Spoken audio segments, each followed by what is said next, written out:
पूरा मार्केट बंद है। आज से हमें महीना हो गया है, ना कोई काम है ना काज है। अभी जो भी था हमारे पास तो वो तो ख़त्म हो चुका है, ना खाने के हैं ना पीने के हैं। क्या करेंगे जनाब हम बैठ।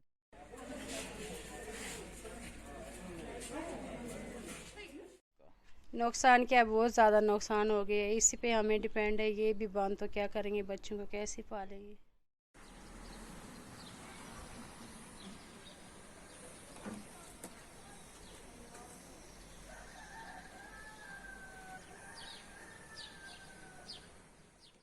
मेरा नाम उमर फ़ारूक है। मैं घाट से बिलोंग करता हूँ।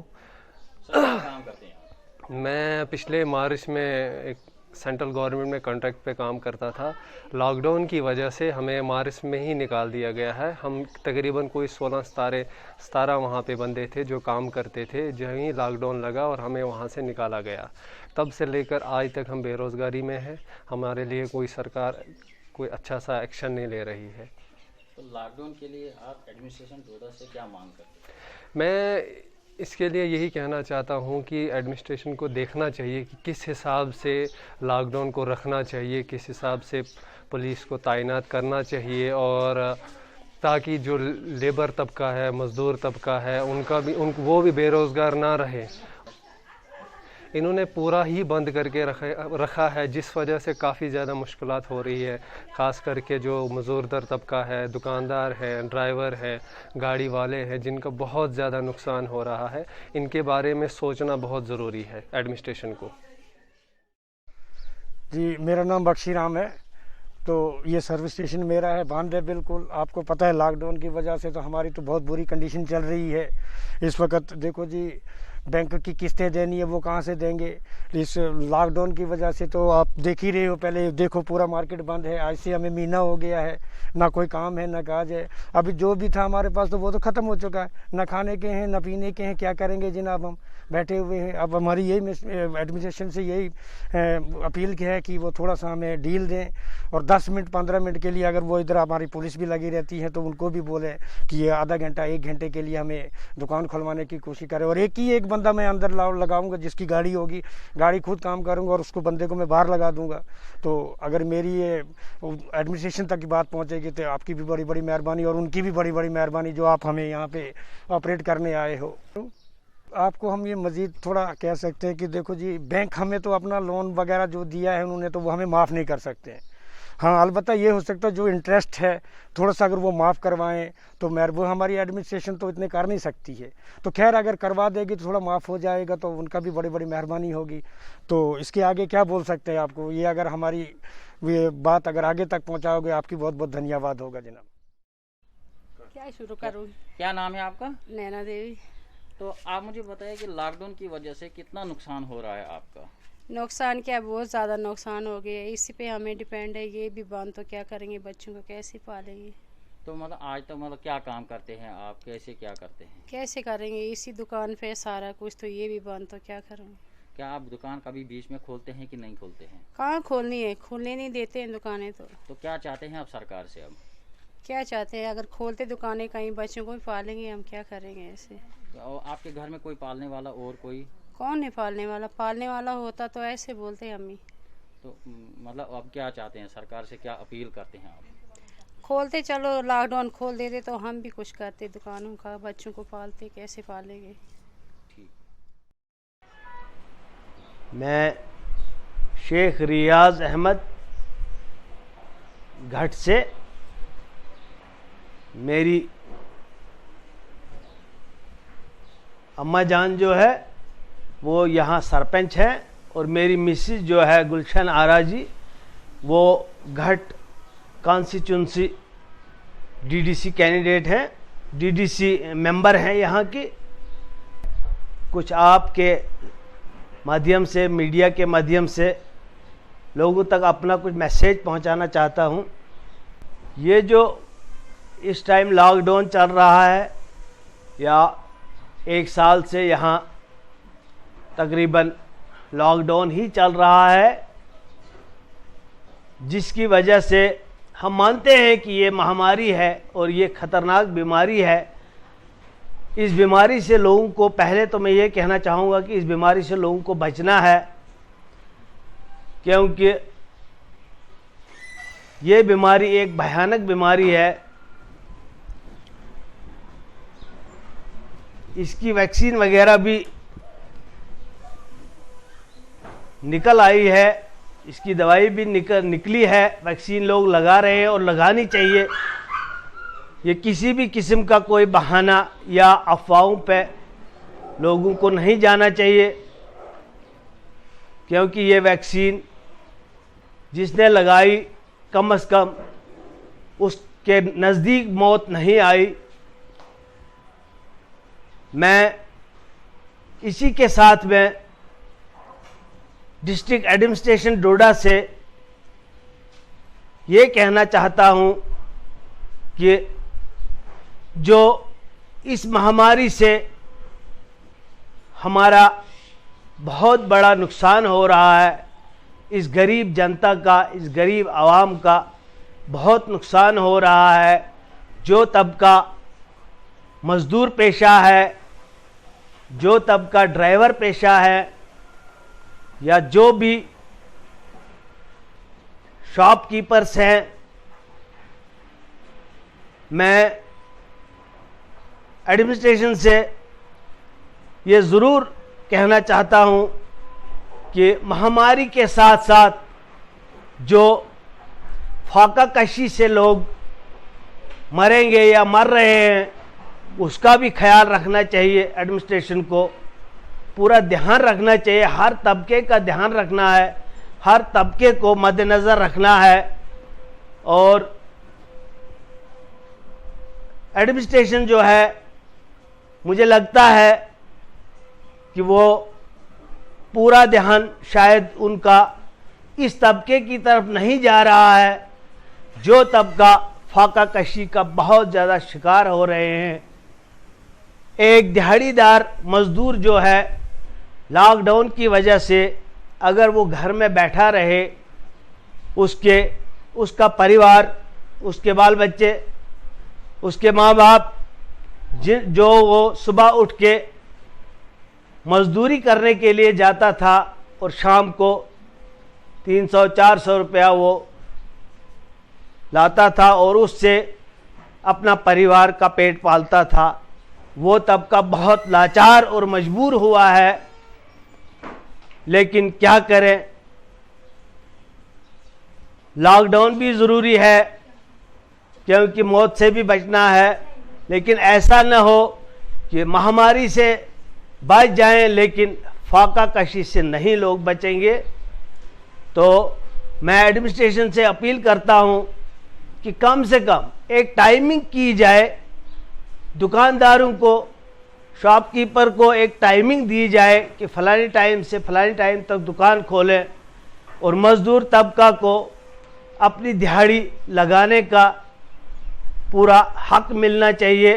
कि आप लॉकडाउन क्यों करते हो, ये भी ज़रूरी है, लॉकडाउन भी रखना है, लेकिन एक ऐसा लॉकडाउन कीजिए जिससे लोग परेशान न हो, लोग फाका कशी का शिकार न हो।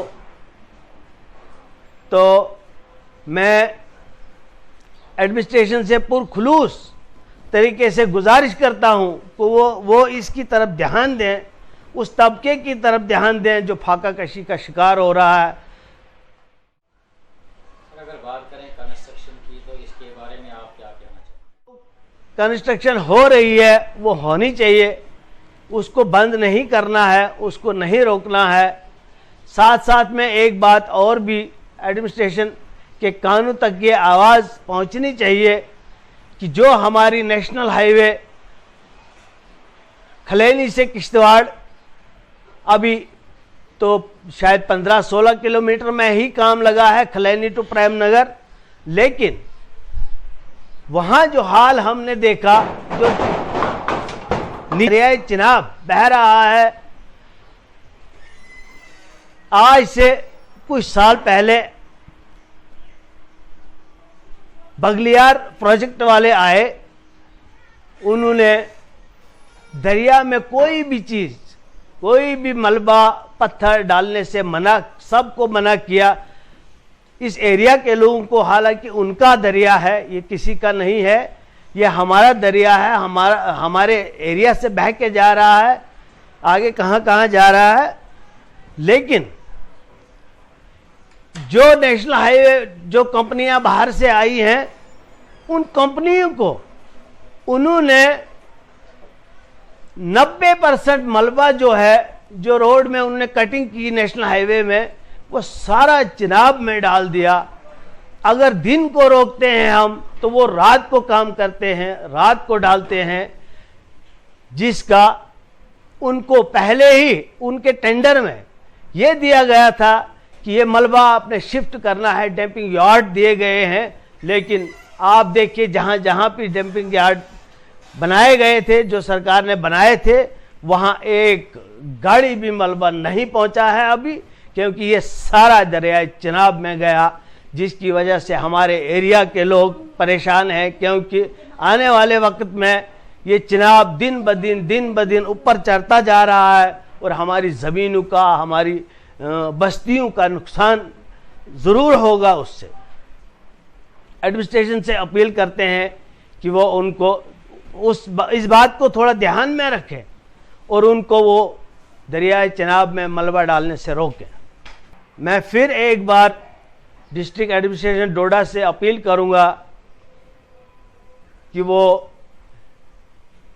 इस लॉकडाउन को, जो लॉकडाउन चल रहा है, थोड़ा सा कुछ न कुछ छूट दें, जिससे लोगों की परेशानी भी हल हो और उस तबके की परेशानी भी हल हो जो तबका फाका कशी का शिकार हो रहा है।